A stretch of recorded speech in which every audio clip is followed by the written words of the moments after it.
So శాస్త్రం ప్రకారం అబ్బాయి వయసు చిన్నది, అమ్మాయి వయసు పెద్దది అలా ఉండొచ్చు అంటారా?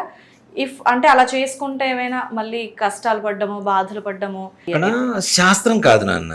ఒక మాట చెప్పాలి అంటే, స్త్రీణా ద్విగుణమాహారో బుద్ధిశ్చాపి చతుర్గుణం సాహసం షడ్గుణం చేవా కామోష్టగుణం ఉచ్యతే అని చెప్పి ధర్మరాజు చెప్పినటువంటి శ్లోకం ఇది.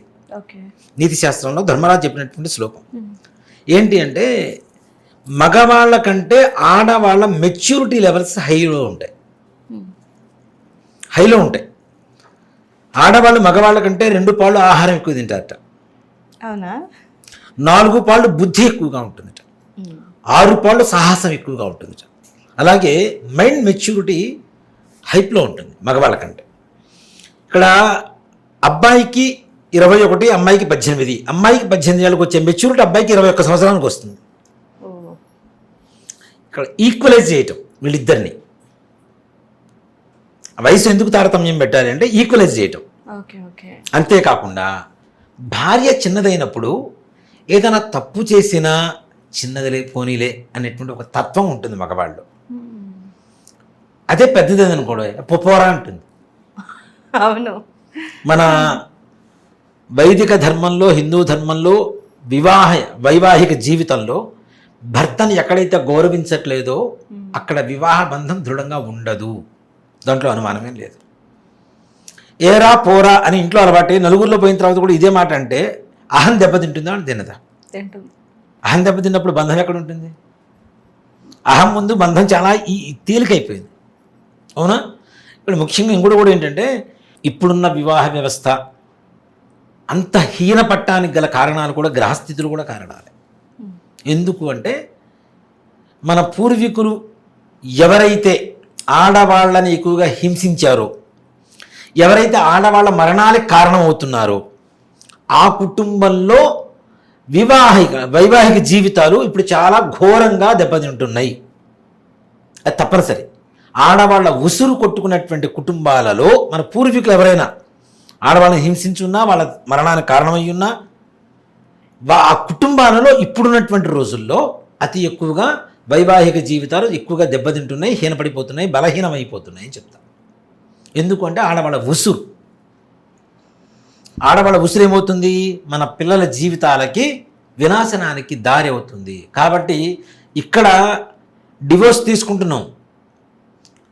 ఆ డివోర్స్ తీసుకోవడం ద్వారా ఏమవుతుంది? ఇక్కడ ముఖ్యంగా ఒక ఆడపిల్ల జీవితం నాశనం. ఆ పాపం ఊరికనే పోతుందా? అవునా? ఇక్కడ అట్లానే ఓవర్ పొసిసివ్నెస్, అతి జాగ్రత్త, అతి ప్రేమ, అతి సర్వత్ర వర్జీయత నాన్న. ఎక్కడ కూడా అతి ప్రేమ చూపించకూడదు, అతి జాగ్రత్త చూపించకూడదు, అతి ఆకలి ఉండకూడదు, అతి నిద్ర ఉండకూడదు, ఏది ఉండకూడదు అతిగా. ఈ అతి వల్ల ఏమవుతుందంటే, ఫోన్ మాట్లాడుతుంది, పక్కెళ్ళి చిన్నగా మాట్లాడుతుంది నవ్వుతూ, ఈ అమ్మాయి ఎవరితో మాట్లాడుతుంది నాకు తెలుసు, ఇంక మొదలు పెడతాడు. ఈ సాఫ్ట్వేర్ ఇది వచ్చిన తర్వాత మరీ ఎక్కువైపోయింది నాన్న. వాడు ఎవరితో మాట్లాడుతున్నాడు, ఈ అమ్మాయి ఎవరితో మాట్లాడుతుంది. ట్రాపింగ్ అనమాట, ఫోన్ ట్రాప్. అవునా? ఫోన్ ఎంతసేపు మాట్లాడింది, ఇప్పుడు ఆన్లైన్లో ఉందా లేదా, ఇవన్నీ ఎక్కువ అయిపోయినాయి. దీంతో టెక్నాలజీ పెరిగింది, జీవితాలు నాశనం కూడా అవుతున్నాయని చెప్తాను నేను కొంతవరకు. ఒకప్పుడు వాట్సాప్లు లేవు, ఫోన్లు లేవు, లేవు, జీవితాలు ఎంత హాయిగా సుఖమయంగా ఉండేవి. ఓ ఉత్తరం రాసుకునేవాళ్ళు పుట్టిండి పోతే, ఉభయ కుశలోపరి, అందరూ బాగున్నాం, మీరు బాగున్నారా, ఏం చేస్తున్నారు, ఎప్పుడు వస్తున్నారు ఊరికి, పిల్లలు ఎలా ఉన్నారు, అత్తయ్య గారు ఎలా ఉన్నారు, నాయనమ్మ గారి పాద పద్మాలకు నా నమస్కారాలు, అందరిని అడిగినట్టు చెప్పేది. ఇట్లు మీ శ్రీమతి. చాలా సింపుల్గా, క్యూట్గా, హాయిగా. ఒక కార్డు ముక్క 15 పైసలు అప్పట్లో. మా చిన్నప్పుడు 15 NP, తర్వాత 50 NPనో 1 రూపీనో అయింది, నాకు తెలియదు ఆ సంగతి కూడా. ఇప్పుడు ఆ కార్డులు కూడా లేవుగా, టెలిగ్రామ్ లేవు, ఇవి లేవు. టెలిగ్రామ్లు ఉన్నాయి, మన సెల్ ఫోన్లలో ఉన్నాయి టెలిగ్రామ్. ఆ టెలిగ్రామ్ పోయినాయి. అవునా? బంధం ఎప్పుడూ కూడాను అంత దేనికి నాన్న. మీ స్కూల్లో మీతో పాటు చదువుకున్న పిల్లలు మీరు మర్చిపోయారా? మీ క్లాస్మేట్స్ ఏమన్నా మీరు లేదు, గుర్తుంటారా లేదా? అవునా? అంటే బాల్యంలో ఉన్న స్నేహం, బంధం దృఢంగా ఉందా లేదా? ఉంది. మన బాల్యంలో చేసినటువంటి వివాహాలు కూడా అంతే దృఢంగా ఉంటాయని నమ్మాలిగా. ఆ విషయంలో ఆ బంధాలు అంతే ఉంటాయని నమ్మాలిగా. లేదు, గవర్నమెంట్ తీసేసింది, రూల్ కాదంది, కనీసం ఆ వయసు కన్నా చేయాలిగా. ఆ వయసు కూడా కాదని 30. అంటే ఇక్కడ పాయింట్ ఏంటంటే గురుగారు, పేరెంట్స్ చేస్తామన్న అంటున్నారు, పేరెంట్స్ ఇంట్రెస్ట్ ఉంటుంది.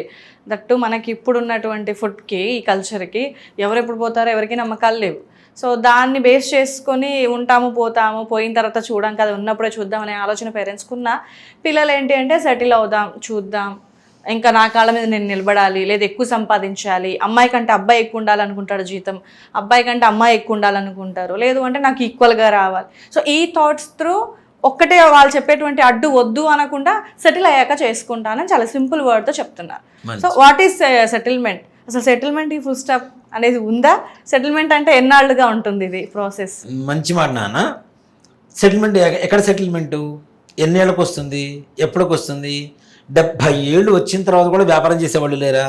ఉన్నారు. ఉద్యోగాలు చేసేవాళ్ళు లేరా? అవునా? ఇంకా ఏదో సంపాదన కావాలనేగా. అవును. ఆశకి ఎక్కడ మీద ఉంది నాన్న? లేదు. లైఫ్ సెటిల్మెంట్ అనేది ఒకటి చెప్తా, 20 ఏళ్ళకి 22 ఏళ్ళకి పెళ్లి చేసుకుంటే, లేదు కనీసం 25 పెళ్లి చేసుకున్నారు నాన్న. అబ్బాయికి 25 ఏళ్ళు, అమ్మాయికి 24 ఏళ్ళు పెళ్లి చేశారు, చక్కగా 2 పిల్లలు పుడతారు. 36 ఏళ్ళకి 35 ఏళ్ళకి పెళ్లి చేస్తే పిల్లలు ఎట్లా పుడతారు నాన్న? వీళ్ళకి శరీరం ఎక్కడ సహకరిస్తుంది వీళ్ళని? అంతవరకు పొల్యూషన్లో తిరిగి, పబ్బుల్లో తాగి, సిగరెట్లు తాగి, మందు కొట్టి వీడి ఆరోగ్యం పాడైపోయింది, వీడికి సంతానం కలిగించేటువంటి యోగ్యత పోతుంది, అమ్మాయికి ఉండేటువంటి శారీరకమైనటువంటి ఇది పోతుంది, శక్తి పోతుంది, హీనించిపోతుంది. ఇంకా అప్పుడు సంతానం ఎక్కడ కలుగుతుంది? నెక్స్ట్ జనరేషన్ ఎక్కడ ఉంటుంది? వీళ్ళకి ఎక్కడ సెటిల్మెంట్ దొరుకుతుంది? వీళ్ళు సెటిల్మెంట్ చేసుకొని పెళ్లి చేసుకున్న తర్వాత పిల్లలు పుట్టకపోతే అసలు ఈ సెటిల్మెంట్ దేనికి ఇంకా వీళ్ళకి? అవునా కాదా? ఎంత సంపాదిస్తే ఉంది సంతానం లేకపోతే? నెక్స్ట్ నీ తర్వాత తినేవాళ్ళు లేకపోతే ఇంకేం చేస్తావు? పిల్లలు వద్దు అనుకునే వాళ్ళు కూడా కొంతమంది ఉన్నారు నాన్న. కొంతమంది ఉన్నారు పిల్లలు వద్దు, నీకు నువ్వు, నాకు నువ్వు, నేను. ఇదేం పద్ధతి? సంతానం, నెక్స్ట్ సంతానం లేకపోతే మన వంశం ఎక్కడ తెలుస్తుంది? ఇక్కడ వంశం అనేది తీసి పక్కన పెట్టి ఆడపిల్లలు పుట్టారు, ఓకే ఆనందమే, కాదని చెప్పను. మా పిల్లలు పుట్టలేదు అనుకుందాం, ఆడపిల్లలే పుట్టారు అనుకుందాం. ఇంకా ఆడపిల్లలు పెళ్ళిళ్ళు చేసి పిల్లలు పుట్టకపోతే ఇంటి పేరు తీసి పక్కన పెడతాం, రక్తబంధమే ఆగిపోతుంది కదా, ఆ బ్లడ్ ఆగిపోతుంది కదా అక్కడ. అవునా?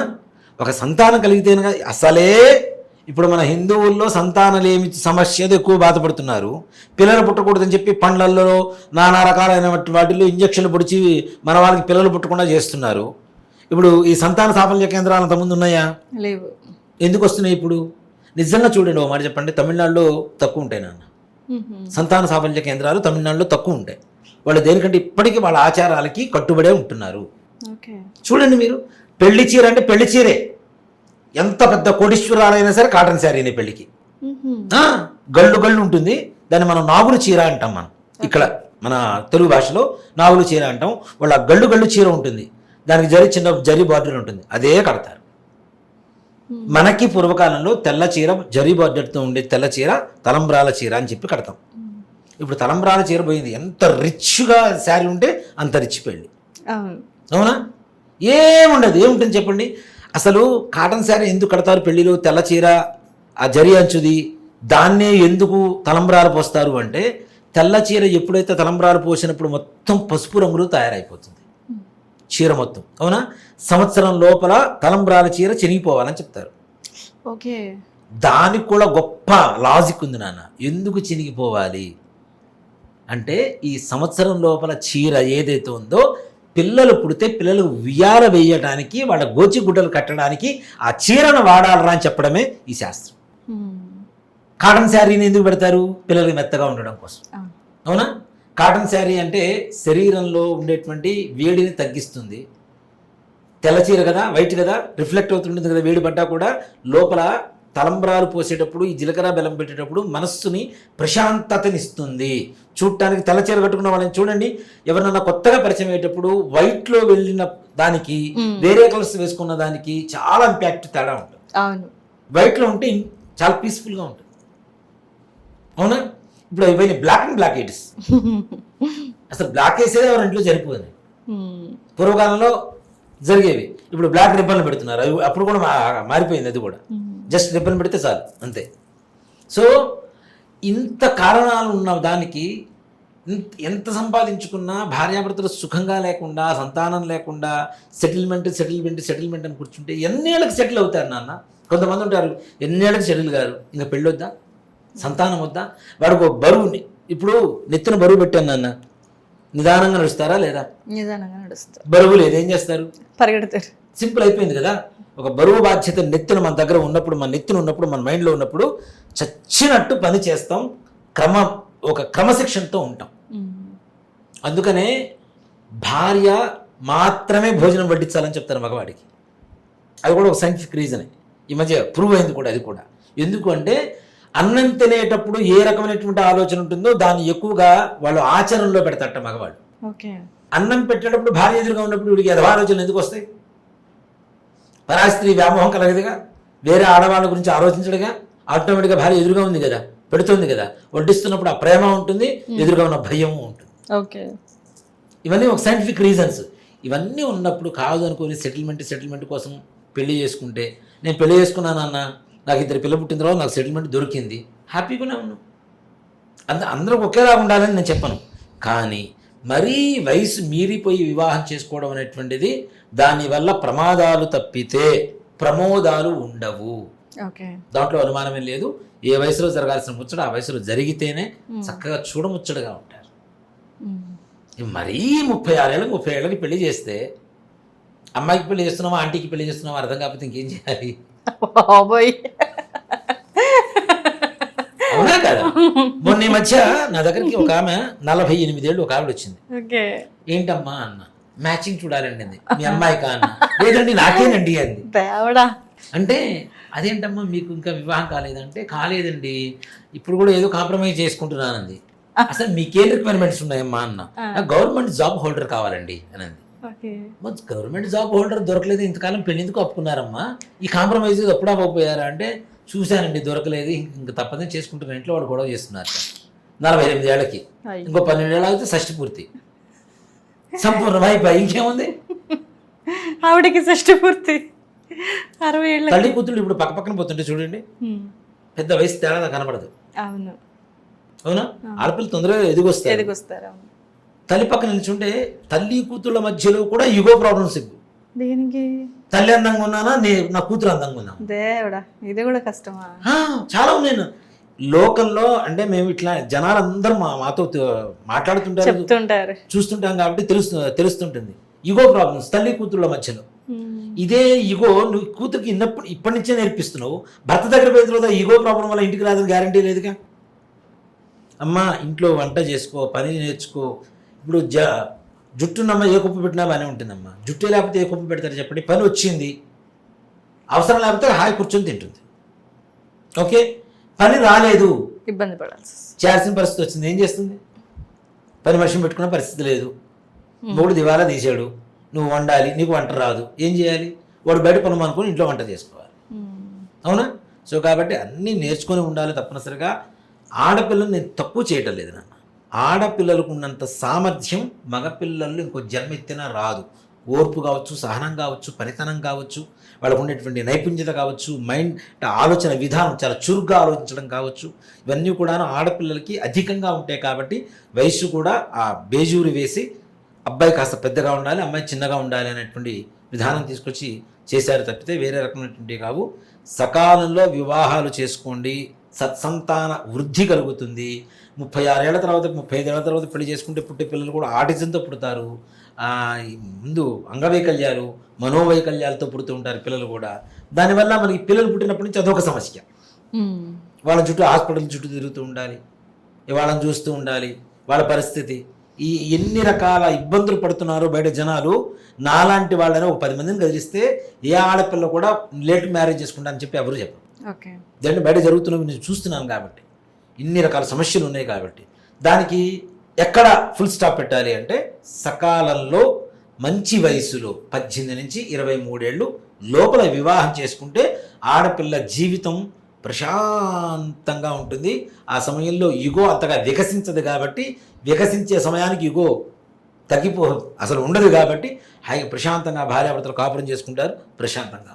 ఓకే గురుగారు, సో అన్ని ప్రశ్నలకి కూడా చాలా చక్కటి వివరణ, నేటి యువతలో ఉన్నటువంటి మార్పుకి మీరు చెప్పినటువంటి సమాధానం అర్థం చేసుకుంటారని ఆశిస్తూ చాలా మంచి విషయాన్ని మాకు మా వీక్షకులకి తెలియజేసినందుకు ధన్యవాదాలు. శ్రీమాత్రే నమః. శ్రీ గురుభ్యో నమః.